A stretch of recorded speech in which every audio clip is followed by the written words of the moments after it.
계속해서 돈 사랑에 대해서 나누고 있는데요. 돈을 사랑하는 사람이 가지는 특징에 대해서 말씀드리면서 나눴던 게, 첫째는 돈을 사랑하는 사람은 돈이 주인 되어 산다. 실제로 돈을 섬기고 돈을 따르고 돈을 위하여 사는 인생 되어버린다는 걸 나눴고요. 두 번째가 돈을 사랑하는 사람은 돈을 복으로 여긴다. 다른 게 복이 아니고 재물이 복으로 여기고 그렇게 한다. 다음에 이제 세 번째 나눴던 게 돈을 사랑하는 사람은 돈 모으는 재미에 산다. 돈 가지는 재미, 돈 버는 재미에 산다. 돈을 쌓는 재미에 산다. 그렇게 얘기 나눴고요. 네 번째는 나눴던 게, 이게 돈을 사는 사람은 돈으로 하나님을 하려고 한다. 돈으로 하나님을 하려고 하고 자꾸 그래서 핑계를 그렇게 대죠. 중심은 돈 사랑하기 때문에 돈을 더 가지고 모으려고 벌려고 하는데, 겉으로는 그냥 내가 돈 벌어서 하나님 영광에 살려고 한다. 하나님 일 많이 하려고 한다. 하나님 일을 크게 하려고 한다. 그렇게 가식을 떨죠. 그렇게 외식을 떨죠. 자기를 속이죠. 왜냐하면 돈을 사랑하는 사람의 의식과 가치관은 돈으로 하나님의 일을 할 수 있다는 생각과 돈으로 하나님을 일을 크게 할 수 있다, 많이 할 수 있다고 생각하기 때문에 그렇다는 거예요. 이제 그게 돈을 사랑하는 사람의 특징인데, 그러면 이제 오늘부터는 그럼 도대체 이와 같이 돈을 사랑하지 않는 사람이 되는 길은 뭐냐? 어떻게 우리가 돈을 사랑하지 않고, 정말 돈을 사랑하지 않고 정말 말씀을 붙잡고 하나님 말씀대로 순종과 행함을 통해서, 정말 말씀대로 하나님의 뜻대로 사는 걸 통해서, 순종을 통해서 하나님의 일을 하는 사람이 될 수 있는가? 어떻게 해야 내가 정말 돈을 섬기지 않고 돈을 이해하지 않는 사람이 될 수 있을까? 어떻게 해야 내가 정말 돈이 복이라고 여기지 않고 주님이 나의 복이라는 사실을 철저하게 인정하고 고백하고 있는 사람으로 살아갈 수 있는 것일까? 어떻게 해야 내가 정말 돈으로 하나님의 일을 하는 사람의 이 몸을 하나님께 거룩한 산 제물로 드려서 몸으로 하나님의 영광을 돌리는, 하나님께 영광 돌리는 삶을 살 수 있는가? 돈과 상관없이, 환경과 상관없이, 소유와 상관없이, 재물과 상관없이 내 몸이 있는 이곳에서 이 몸으로 하나님의 영광을 위하여 사는 그런 존재로 살아갈 수 있는 것일까? 그 방법이 뭐냐는 거죠. 그 비결이 뭐냐는 거죠. 이 고린도후서 8장 1절부터 5절 말씀을 봤는데, 여기서 사도 바울은 마게도냐 교회들 얘기해요. 마게도냐에 있는 교회들에게 대해서 얘기하면서 특별히 뭐라고 표현하냐면, 형제들아, 하나님께서 마게도냐 교회들에게 주신 은혜를 우리가 너에게 알게 한다고 편지해요. 근데 이 마게도냐 교회가 상황이 어떤 상황이었냐면, 이게 2절에서 그렇게 표현을 주고 있어요. 환난의 많은 시련 가운데서 저희 넘치는 기쁨과 극한 가난이, 그래요. 특별히 여기 넘치는 기쁨과 극한 가난, 더 이상의 가난이 없는 상태의 가난, 그게 이런 가난, 이보다 더 심한 가난이 없을 정도의 가난,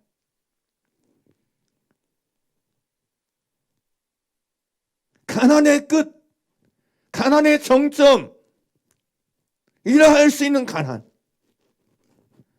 그게 마게도냐 교회들에게 상태였어요.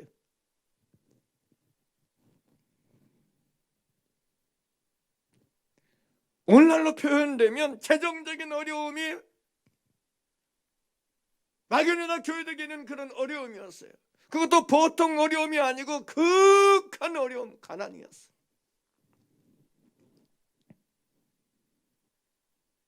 그 어떤 교회들보다 가난한 가난이 마게도냐 교회들에게 있었단 말이에요. 그런데 그 극한 가난 속에 있는 마게도냐 교회가 뭐라고 표현돼요? 저희로 풍성한 연보를 넘치도록 하게 하였다는 표현을 써요. 풍성한 헌금을 넘치도록 하게 했다는 표현을 써요. 생각이 다르죠. 나는 가난하니까 없으니까 무슨 연보야? 도움을 받아야지, 지원을 받아야지.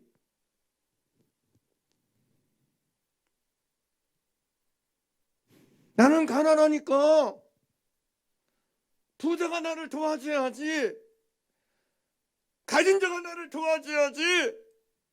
내가 왜 도와줘? 나는 가난한데, 나는 없는데.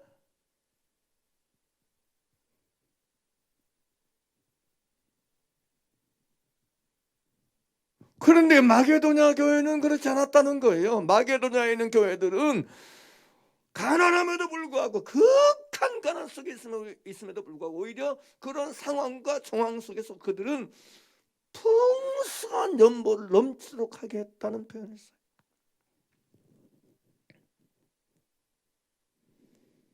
나는 없으니까, 가난하니까 있는 사람이 나를 도와주는 거지, 더 가진 사람이 나를 도와야 돼, 이런 의식이 아니었다는 거예요. 그러면서 3절에 뭐라고 그래요?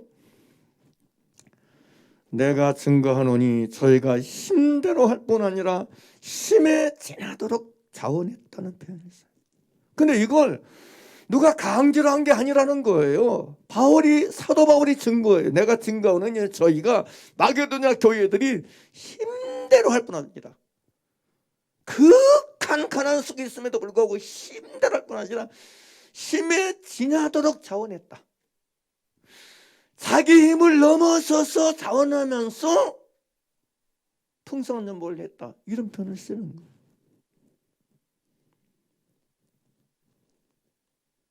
자기 힘껏 할 뿐 아니라 힘을 넘어서, 힘을 지나가서, 힘을 지나쳐서 자원해서 풍성한 연보를 하였다, 그래요. 그러면서 4절에 이 은혜와 성도 섬기는 일에 참여함에 대하여 우리에게 큰 지도 구했어.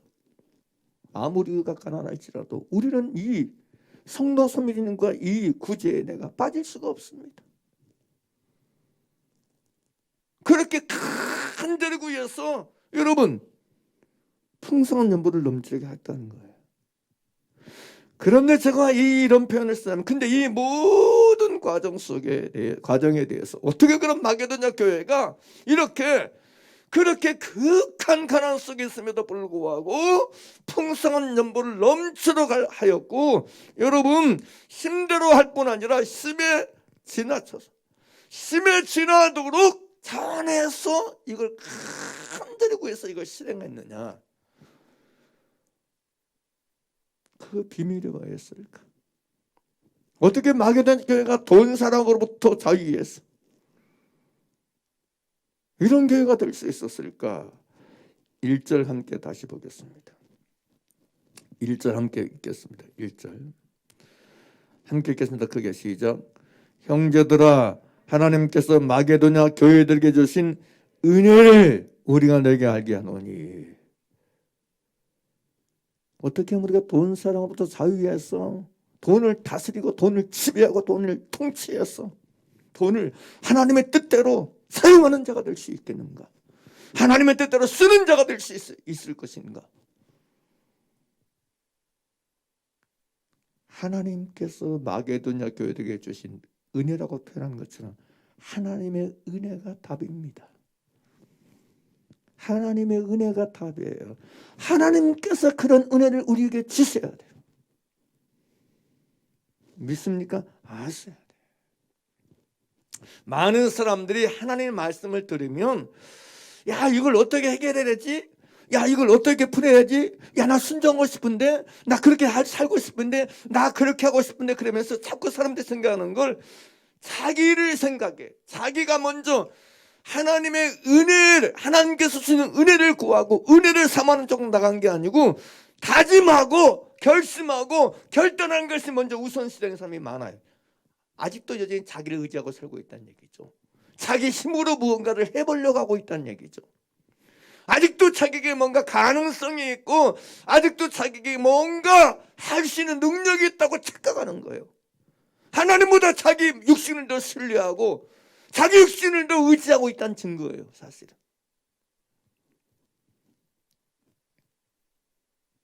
근데 여러분은 아셔야 돼. 그리스도 예수 안에 우리 모두에게는 여러분 지치는 죽이 하될 것이고요. 하나님께서 내게 주신 은혜가 정답입니다. 하나님께서 우리에게 주신 은혜를 통해서 우리는 할 수 있게 되는 거예요. 할 수 있게 되는 거예요. 할렐루야. 이게 답인 거예요.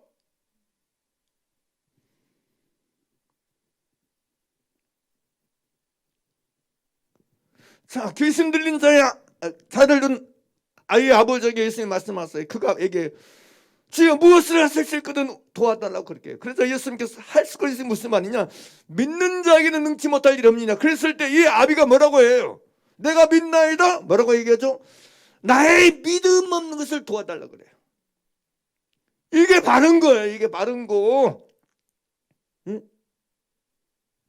하나님의 말씀을 내가 듣고 순종하기 원하면 그걸 들으면서 주여 내가 그렇게 살기 원합니다. 순종하기 원합니다. 말씀이 주신 걸 내가 아멘 옳습니다. 그러나 내가 뭘 구해야 돼? 하나님께서 주실 은혜를 구해야 돼. 하나님 내가 순종하기 원하오니 내게 은혜를 주옵소서. 이게 바른 거라는 얘기예요. 이게 바른 거라는 얘기예요. 아 그래도 나는 하려고 하는데 잘 안 돼. 어쩔 수 없어요. 그렇게 여러분 변명하거나 핑계대지 말고 하나님의 은혜를 의지하라는 거예요. 하나님의 은혜를 붙잡으라는 거예요. 하나님의 은혜를 삼아라는 거예요. 할렐루야. 그래서 실제로 이 고린도후서 8장, 9장, 10장에서 그 얘기를 계속해요. 그래서 9장도 그러거든요. 9장 보면 9장에서도 이어져서 얘기하거든요. 9장 5절 보게 되면 그러므로 내가 이 형제들로 먼저 너희에게 가서 너희의 전에 약속한 연보를 미리 준비케 하도록 권면하는 것이 필요한 줄을 생각하였노니 이렇게 준비하여 참 연보답고 억지가 아닌지라. 이것이 곧 적게 쓴 자는 적게 거두고 많이 쓴 자는 많이 거둔다 하는 말이로다. 각각 그 마음에 정한 대로 할 것이요 인색함으로나 억지로 하지 말지니 하나님은 즐겨내는 자를 사랑하시느니라. 그러면서 여러분 9장 8절에 뭐라고 그래요? 9장 8절 함께 보겠습니다. 시작. 하나님이 능히 모든 은혜를 너에게 넘치게 하시나니. 그러니까 여기서 말하는 문맥적으로 모든 은혜는 무슨 얘기예요? 주는 걸 말하는 거예요. 돈을 사랑해서 돈 모으고 쌓고 돈을 먹으러 여기고 가지려고 이게 아니고 베풀고 섬기고 여러분 구제하고 연보하는 거 이걸 말하는 거예요. 여러분 그거에 대해서 얘기하면서 하나님이 능히 모든 은혜를 너에게 넘치게 하시나. 그거 말하면서 은혜를 얘기해요. 하나님의 은혜가 답이에요. 우리가 어떻게 해요? 우리가 어떻게 해요? 돈 사랑으로부터 자유할 수 있는가? 그건 하나님의 은혜가 답이라는 거예요. 돈을 벌고로 여기고 돈을 복으로 삼는 이 어리석음에서 우리가 해방될 수 있는가? 하나님께서 우리에게 주신 은혜를 통해서 우리는 얼마든지 돈을 사랑하지 않고 하나님을 사랑하고 이웃 사랑하는 사람으로 살아가게 된다는 사실을 여러분 기억하시기를 주의 이름으로 축원합니다. 진짜 이걸 붙잡아야 돼. 내 의지로 내 생각으로 이걸 해결하려고 하지 말고. 안 돼. 그래 단순히 그냥 내가 돈 사랑하지 않고 돈에 매이지 않고 살기를 원합니다. 나도 마게도냐 교회처럼 그렇게 내 환경과 내 처지와 가난은 탓하지 말고 정말 주님 위해서 나도 자원함으로 헌신하고 충성하기 원하다. 이게 말 가지고 이룬 거죠. 하나님께서 내게 은혜를 주셔야 돼. 하나님께서 내게 주신 은혜를 만나야 돼. 우리는 누군가를 설득시키고 누군가를 여러분 그렇게 말하고 가르쳐서 건면해서 그에게서 나는 어떤 것 가지고 그를 헌신하게 하고 충성하게 하고 이렇게 하는 사람이 아니야. 우리는 하나님의 은혜가 답인 걸 봐야 돼. 하나님의 은혜가 답인 걸 만나야 돼. 하나님의 은혜만이 비밀이고 열쇠인 걸 알아서 우리는 나에게도 그렇고 서령에서 하나님의 은혜를 볼 수 있는 그런 사람이 돼야 돼. 나에게도 하나님의 은혜가 답이고 여러분에게도 하나님의 은혜가 답입니다. 우리는 서로에게서 서로의 어떤 육신적인 선한 의지, 결단력 그런 걸 보기 원하는 게 아니고 하나님께서 주신 은혜를 보는 사람들이 돼야 돼. 하나님께서 주신 은혜에 따라서 씁니다. 하나님께서 주신 은혜, 하나님께서 주신 은혜. 다시 얘기합니다. 8절 다시 보세요. 8장 1절 함께 보세요. 시작.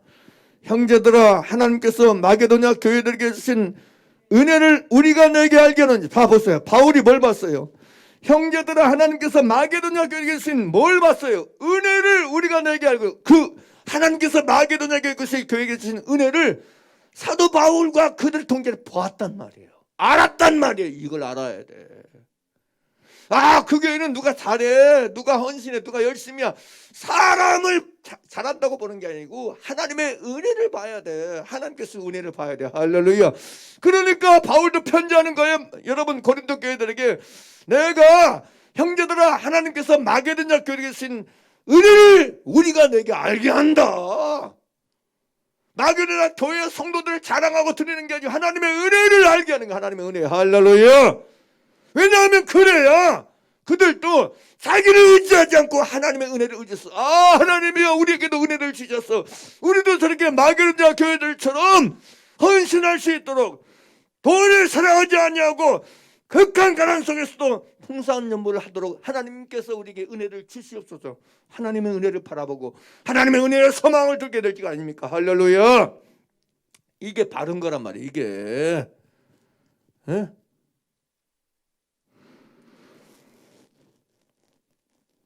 자, 3절 보세요.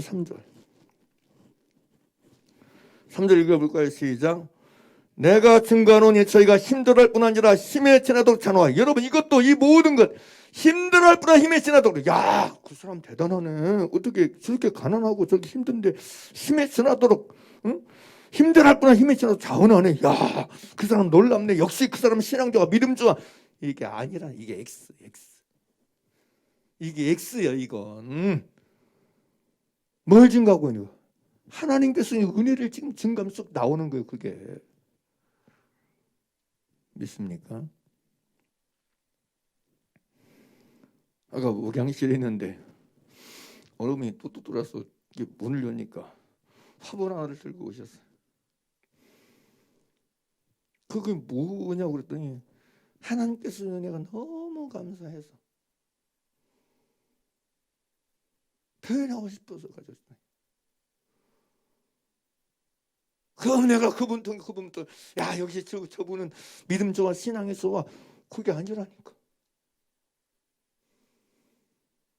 하나님께서 그게 주신 은혜를 보여야 돼. 여러분 아세요? 우리는 그리스도의 산에서 서로를 보면서 하나님께서 그에게 주신 은혜를 만나고 은혜를 알 수 있어야 돼. 은혜를 알 수 없다면 잘못되어 있는 거예요. 진짜 잘못되어 있는 거예요.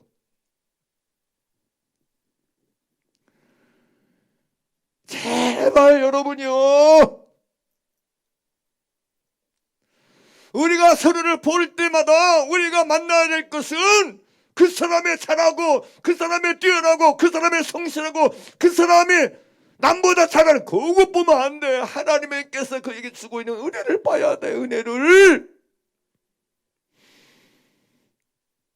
하나님께서 그에게 주신 은혜를 알 수 있어야 진짜인 거예요. 그게 진짜예요. 근데 오늘날 너무나 많은 사람들이 하나님의 은혜는 알지를 못하면서 매 사람만 칭찬하고 사람만 말하고 살아. 아, 그 교회 갔더니 누가 이렇고 누가 또 그 목사님 어떻고 누가 이러고 매 이런 사람 얘기야. 하기사 자기가 그렇게 사니까 그렇게 사람만 말하게 되는 거예요. 하나님께서 그에게 쓰는 어디로 온데간새 사라지고 없어.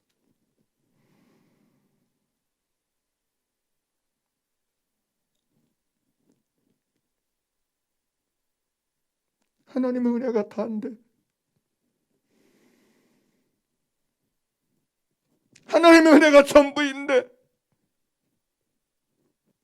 그러므로 여러분 모든 것 속에서 부디 하나님의 은혜를 알고 보는 자들 되기를 주의 이름으로 축원합니다.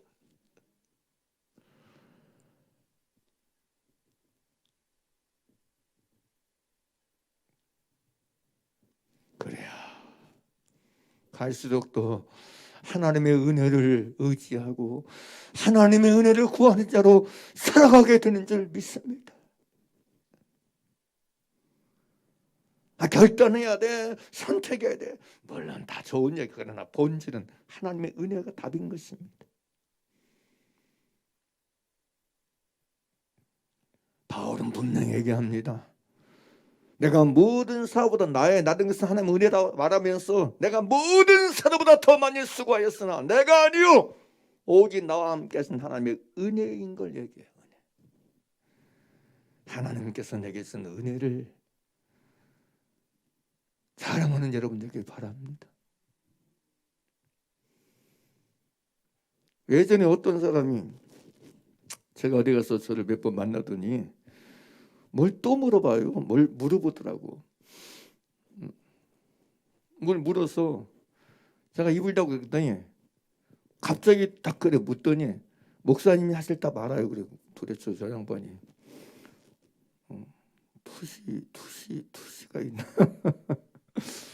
내가 그랬어야 했던 뭘 하시는데 목사님 뭘 말할 줄 안돼요. 뭔데? 뻔하죠 뭐. 그랬어. 뭐가 뻔한데? 목사님 또 은혜입니다 그럴 거 아니에요. 목사님 또 은혜입니다 그럴 거 아니냐.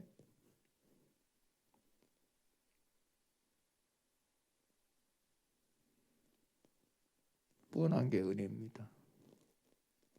은혜. 정말 은혜. 묻고 싶어요. 여러분 안에, 여러분 자신 속에서 하나님의 은혜가 알아집니까? 내게서 하나님의 은혜가 알아지세요? 내게서 있는 하나님의 은혜가 여러분 얼마나 알아지고 인정되고 사는 사람입니까?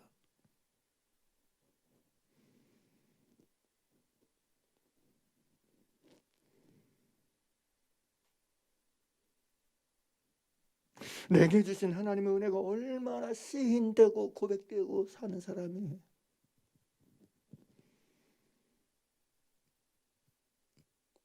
옛날 어른들이 그런 얘기 했어요.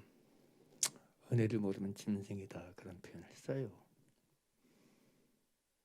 불신자의 세계에서 얼마든지 그런 일이 있을 수 있어요. 그러나 그리스도인이라 하면서 예수 믿는다 하면서 은혜를 알지 못한다? 은혜를 모른다? 하나님께서 내게 준 은혜를 잊어버린다? 은혜를 알지 못한다? 그 자체가 여러분 소경과 같은 것이고 그 자체가 미혹인 거예요. 에베소서 2장 보죠. 에베소서 2장 8절입니다.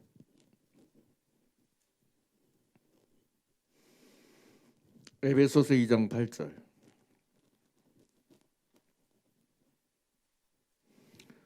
함께 읽어보시겠습니다. 에베소서 2장 8절 읽어보시겠어요? 크게 시작. 너희가 그 뭘 인하여? 은혜를 인하여 뭘로 말미암아? 믿음을 말미암아 구원을 얻었나니 이것이 너희에게 난 것이 하나님의 선물이라. 하나님의 선물과 은혜는 같은 뜻이거든요. 그러면 생각해 보세요. 우리가 구원을 얻었습니다. 죄 사함 받아서 구원 얻었습니다 말해요. 그러면 그것이 뭘 인하여? 뭘? 은혜, 그 은혜. 은혜가 없으면 구원도 없어요. 은혜가 없으면 여러분 구원 얻을 수가 없어요. 하나님의 선물이니까. 그러니까 그리스도인들은 자체는 구원받은 사람들에게 있어서는 은혜가 정답이고 은혜 아니면 구원이 없는 거예요. 왜냐하면 구원 얻음 자체가 은혜를 인하여 얻은 거기 때문에. 할렐루야. 구원은 여러분 우리의 능력으로 얻은 게 아니에요. 우리의 의지로 얻은 게 아니에요. 구원 자체가 은혜로 시작해서 은혜로 끝나는 게 구원이에요. 그러면 내가 진실로 구원을 얻은 사람이라면 처음부터 끝까지 은혜를 말할 수 있어야 돼. 은혜를 노래해야 돼. 은혜를 자랑해야 돼. 은혜를 의지하여 살아가야 될 줄 믿습니다. 응? 구원 자체가 은혜라면 구원받은 자의 삶 역시도 은혜로만 가능하다는 얘기예요. 은혜 안에서 가능하다는 얘기예요. 마게도냐 교회들 안에는 은혜 구원받은 자로 교회가 이루어지는 거잖아요. 구원을 얻은 사람들로 이루어진 것이 하나님의 교회잖아요. 그럼 하나님의 교회가 된 구원 얻은 자들도 구성되고 이루어진 하나님의 교회가 무엇으로 이와 같이 여러분 극한 가난 속에서도 넘치도록 풍성한 연보를 하고 자원하게 되느냐? 힘들어할 뻔한 자 힘에 지나도록 자원하며 하게 하느냐? 그게 하나님의 은혜라고 얘기하는 거예요. 그래서 여러분 다시 말씀드립니다. 하나님의 은혜가 답인 걸 기억하시길 바랍니다. 여러분에게 그런 마음이 있으세요? 내가 더 이상 돈을 사랑하지 않는 자가 되기를 원하십니까? 내가 정말로 하나님 말씀을 순종하는 것을 복으로 여기고 주님 자신이 나의 복이고 내 몸으로 하나님께 영광을 돌리기를 원하는 그런 진실한 마음으로 살기를 원하십니까? 진짜 돈을 섬기는 자가 아니다. 돈을 따르는 자가 아니고 돈을 사랑하는 자가 아니고 마음을 다하고 목숨을 다하고 뜻을 다하고 힘을 다해 주를 사랑하며 이웃을 사랑하고 형제를 사랑하는 사람으로 살기를 원하십니까? 그런 마음의 중심에 진심이 있다면 하나님께서 내게 주신 은혜를 구하십시오. 은혜를 원하십시오. 주여 내게 은혜를 주사 나도 그렇게 살게 하여 주시옵소서.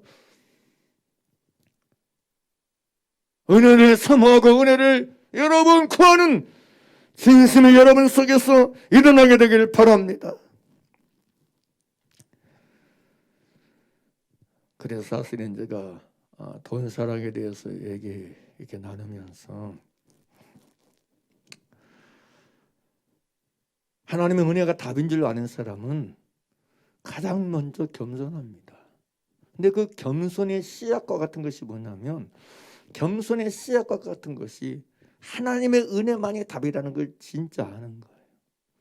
하나님의 은혜가 아니면 안 된다는 걸 인정하고 하나님께서 내게 주실 은혜를 사모하고 은혜를 바라보고 은혜를 인정하는 사람, 그것이 겸손의 시작이에요. 진짜 하나님의 은혜만이 답이라는 걸 진짜 내 안에서부터 인식하고 인정하고 시인하는 그 중심에서부터 겸손이 시작된다는 거예요. 겸손은 출발된다는 거예요.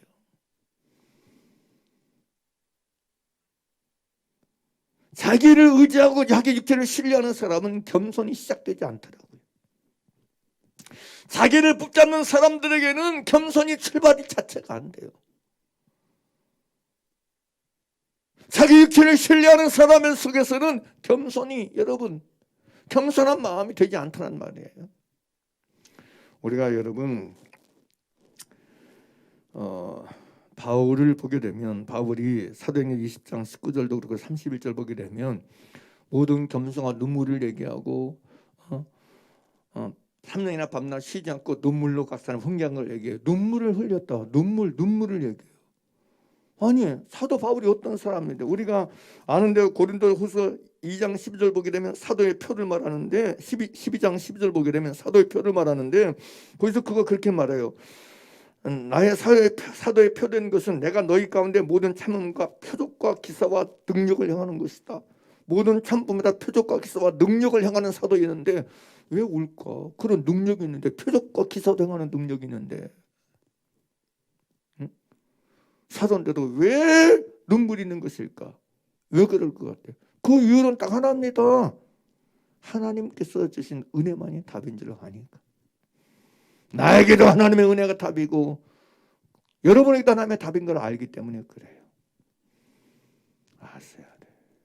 나를 볼 때도 하나님의 은혜만이 답으로 보여야 되고, 너를 볼 때도 하나님의 은혜가 답인 걸 보여야 돼. 나 볼 때 하나님의 은혜가 답인 것이 보이세요? 따라서 나를 볼 때 하나님의 은혜가 답인 것을 보는가? 따라서 나를 볼 때 하나님께서 쓰시는 은혜만이 답인 것이 보이는가? 이게 보여야 돼. 내 머리꼬갈까지 모든 걸 다 봤을 때 오직 하나님의 은혜만이 답인 것이 알아지고 보여지고 만나져야 돼. 머리부터 발끝까지 하나님의 은혜가 비롯하는 것이 아무 속도 없는 게 만나져야 돼. 싸그리다, 온통다.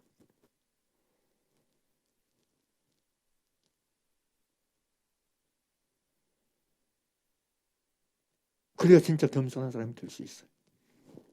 그리고 나 자신을 볼 때 하나님의 은혜만이 답인 걸 정말로 알고 보는 사람이 돼야, 진짜 아는 사람이 돼야 너를 볼 때도 하나님의 은혜만이 답인 게 보이는 거야.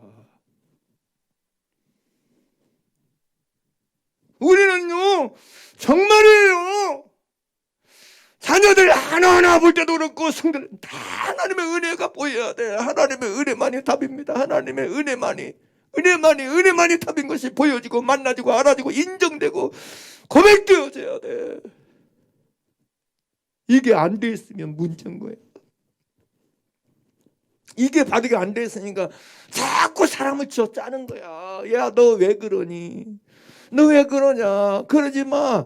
자꾸 사람의 계명과 교훈을 가지고 가르치는 거야. 사람을 막 저 박는 거야. 누르는 거야. 저 짜려고 하는 거야. 그러니까 서로가 다툼이고, 여러분, 서로가 부딪힘인 거야. 우리는 그걸 통해서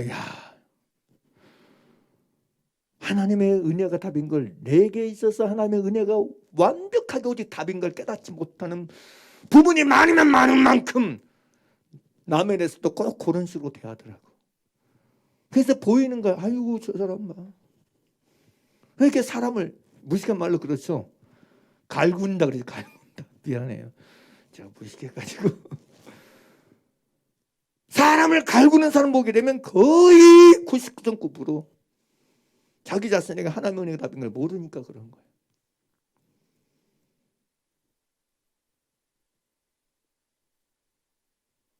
보세요.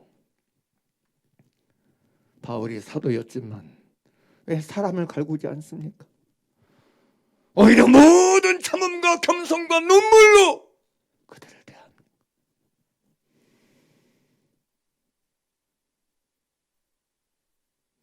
글쎄요, 제가 부족해서 혹시라도 여러분 봤을 때 제가 여러분을 갈구는 것이 느껴질 수 있을 수도 있습니다만, 저는 진심 없어요. 내가 누군가를 갈군다고 바뀔 사람들 없습니다. 누군가를 내가 막 그냥 푸시하고 여러분, 강요하고 여러분 뭐 한다고 안 바뀌어. 사람은 근다고 바뀐 존재 자체가 아니에요. 그런다고 바뀔 이인들이 아니요. 따라서 그런다고 바뀔 이인들이 아니다. 그게 누구냐? 바로 나예요. 사람은 여러분 누군가 막 이게 여러분 갈구고 누군가 여러분 누르고 막 권면하고 여러분 한다고 바뀔 이인들이 아니요.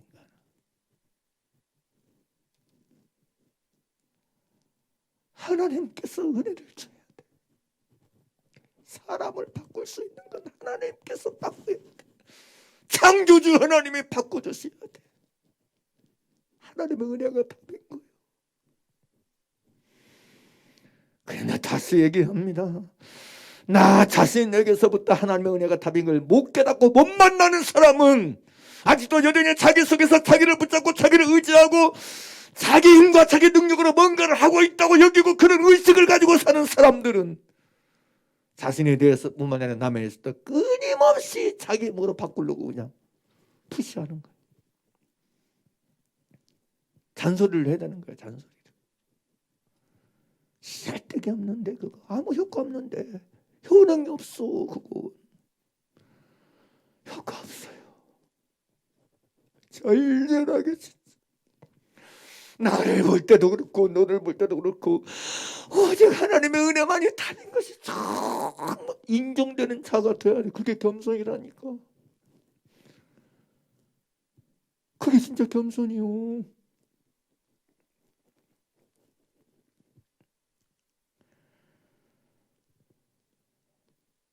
인간은요 하나님의 은혜에는 답이 없다니까요.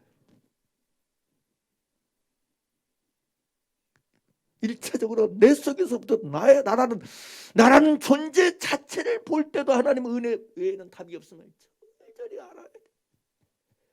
나 자신에 대해서 아니라도 나 자신에게서부터 오직 하나님의 은혜만이 답인 걸 정말 온 마음으로 은혜 안에서 깨달았으면 좋겠어. 답 없는 나, 내 안에 답이 없는 나, 내 속에 답이 없는 나, 내 인격 속에 내 감정 속에 내 의지 속에도 답 없는 나, 답 자체가 없는 나 자신을 좀 알았으면 좋겠어. 그래서 더 이상 나에게서 답을 찾고 답을 끄집어내려는 이런 어리석은 시도, 육체를 신뢰하는 길을 멈추세요. 끝내세요. 할렐루야.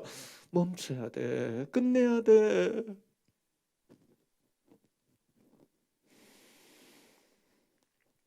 그렇게 살아갔으면 알만도 하는데도 왜 모르는 거야? 인간성 존재 자체 안에는 답이 없다니까. 답이 없어. 하나님의 은혜만이 답이야. 내 감정 하나 추스르는데도 내 감정 하나 다스리는데도 내 힘으로 됩니까? 내 성질 하나 이게 안 돼. 나도 안 되더라고. 우리는 나의 존재성에서 내 힘으로 안 됩니다. 나란 존재성 자체가. 아니 근데 이걸 철강하는 사람이 맞지 않은 것 같아. 정말 절절히 철강하는 사람이 맞지 않은 것 같아. 여러분 구원 자체도 여러분 힘으로 안 되니까 예수님이 오신 거 아닙니까? 은혜를 부신 거 아닙니까? 은혜와 진리 충만의 문으로 오셔서 우리를 그 은혜로 말미암아 은혜를 인하여 구원하신 거 아닙니까?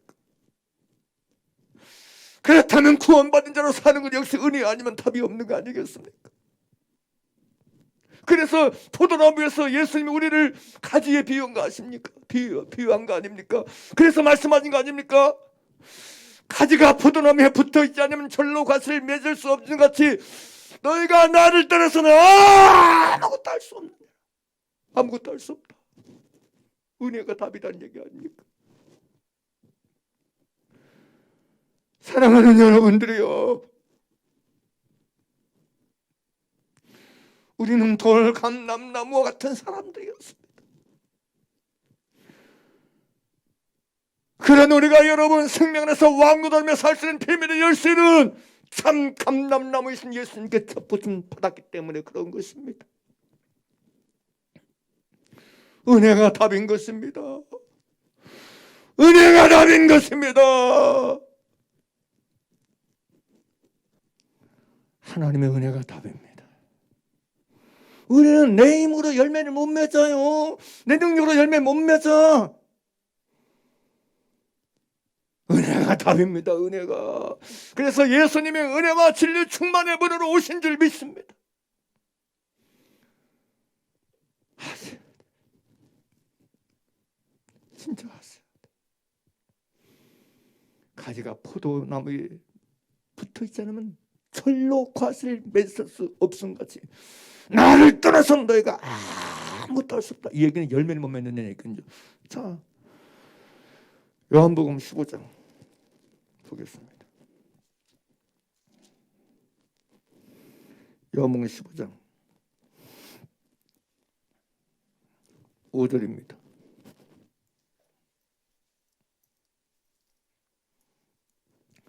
시바장 5절 같이 크게 읽겠습니다. 시작.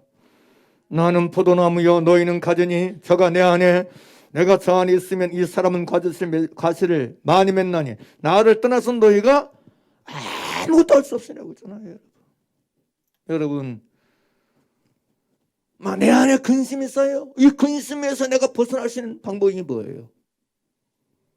나는 근심하고 싶지 않은데, 나는 인상 쓰면 살고 싶지 않은데, 내 마음은 며느리 보면 웃고 싶고 칭찬해주고 싶은데 안 돼.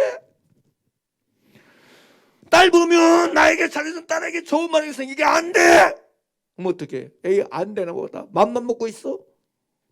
맘 먹은 대로 안 되면 은혜가 답인 걸 알았어. 은혜를 구해야지. 은혜를 구해야지. 은혜를 구해야지. 은혜를 붙잡아야지. 안 되는 내가 만나지면, 못하는 내가 만나지면 내 안에 계신 그리스도의 능력을 의지해서 은혜를 바라보고 은혜를 의지하고 은혜를 찾으면 되지.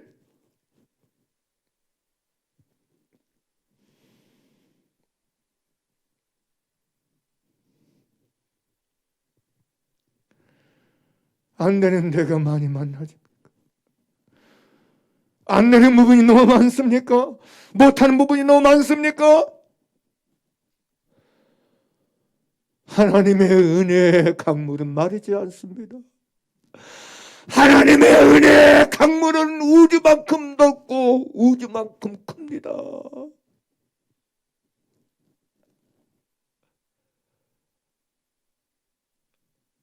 할렐루야.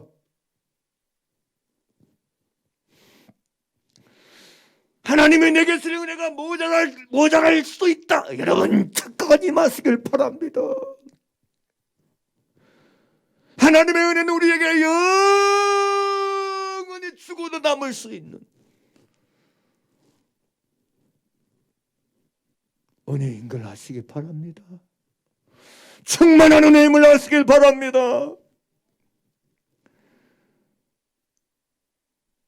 그러니 은혜를 구하십시오. 은혜를 붙잡으십시오. 부족한 나, 안 되는 나, 연약한 나, 나만 있을 뿐이지 도무지 이게 안 돼. 내 뜻은, 내 마음은 그렇지 않은데 안 돼.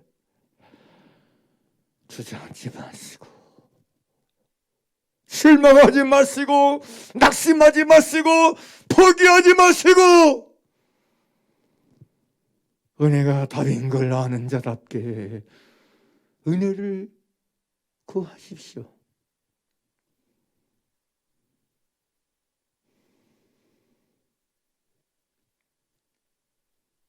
하나님의 은혜가 답인 걸 진짜 아는 자 되기 바랍니다. 내게도 나에게도 너에게도 하나님의 은혜만이 답인 걸 온전히 알아서 우리 서로가 내게서도 하나님의 은혜를 찾고 너에게서도 하나님의 은혜를 찾아서 하나님의 은혜를 알고 또 알고 또 알고 더 알고 더 알고 더 말하고 더 말하고 더 사랑하고 더 사랑하는 우리의 남은 인생이 되길 바랍니다. 할렐루야. 하나님의 은혜가 답이에요.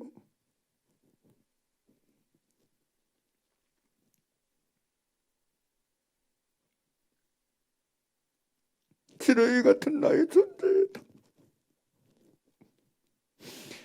죄인이 계신 내 존재다. 하나님의 은혜. 여러분 한 사람 한 사람에 대한 답도 하나님의 은혜만이 답입니다.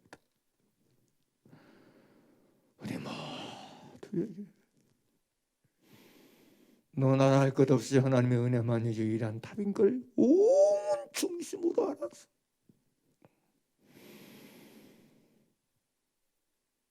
자기를 붙들지 아니하고 하나님의 은혜만을 붙들고 하나님의 은혜만을 갈망하고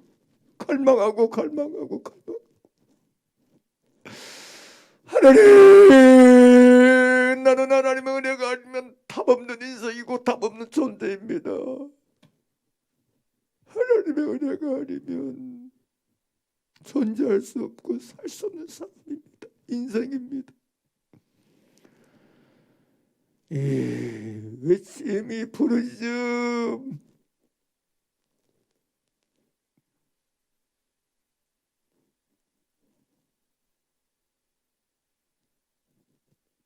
이 절절한 고백과 시인이 가슴속 깊이서부터 터져나오고 솟아나오는 사람들로 매일매일을 살아가는 우리 모두가 되기를 간절히 바랍니다.